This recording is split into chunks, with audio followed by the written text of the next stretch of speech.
video debat argumentasi mengenai perkembangan politik dan ekonomi di Indonesia. Saya sebagai moderator nomor absen 24. Saya sebagai penyangga 2, nomor absen 26. Saya sebagai penyangga 1, nomor absen 25. Dan saya sebagai pemateri nomor absen 13. Assalamualaikum warahmatullahi wabarakatuh.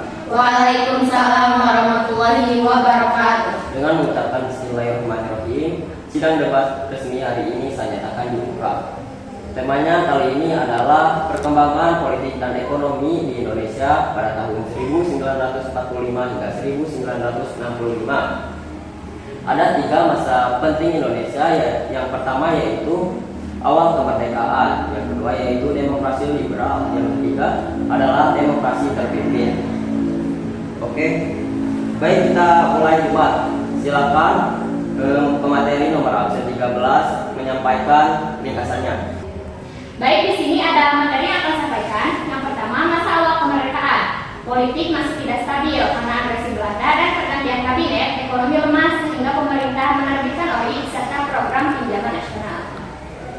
Yang kedua, ada demokrasi liberal, yaitu kabinet mudah jatuh akibat banyak partai, program pembangunan sehingga terhenti, sehingga ekonomi kurang stabil. Dan yang ketiga, ada demokrasi terpimpin.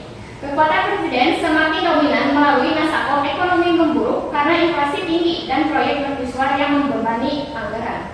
Terima kasih pemateri. Penjaga nomor 1, nomor absen 25, dipersilakan. Saya kurang setuju. Masa liberal yang akan tidak berkembang adanya upaya seperti rencana Sumitro dan rencana 5 tahun. Jadi, pemerintah kurang pasif. Pemateri mohon respon. Baik, upaya tersebut memang ada, tetapi gagal berjalan karena kabinet terlalu sering berganti. Itu sebabnya perkembangan ekonomi tetap tidak stabil.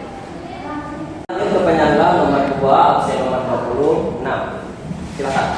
Inflasi pada masa terpimpin bukan terutama karena banyaknya proyek, tetapi karena meningkatnya pencetakan uang dan defisit yang terus terjadi. Silakan pemateri menjawab. Betul, faktor moneter yang paling besar, tapi proyek mercusuar tetap memperberat kondisi ekonomi yang sudah tertekan. Kembali ke penyangga nomor 1. OI tidak hanya soal ekonomi, itu juga simbol pemutusan pengaruh Belanda. Benar, OI memiliki makna politik, namun penjelasan saya fokus pada perannya dalam penataan ekonomi saat itu. Penyangga nomor 2, silakan tambahkan. Masa liberal tidak sepenuhnya tidak stabil. Pemilu 1955 merupakan keberhasilan yang sangat besar dan berlangsung secara demokratis. Saya sepakat, pemilu 1955 merupakan pencapaian penting, namun setelah pemilu, kabinet tetap sering jatuh sehingga stabilitas pemerintah tetap bermasalah. Terakhir dari penyangga nomor 1, silakan. Pada masa terpimpin, ketegangan TNI, PKI juga mempengaruhi kondisi politik dan tidak bisa diabaikan. Betul, itu faktor penting. Namun, saya menekankan kebijakan negara yang berdampak langsung pada masalah ekonominya. Seluruh argumen sudah disampaikan dengan jelas. Terima kasih kepada pemateri dan kedua penyangga atas diskusinya. Dengan ini debat kita tutup. Wassalamualaikum.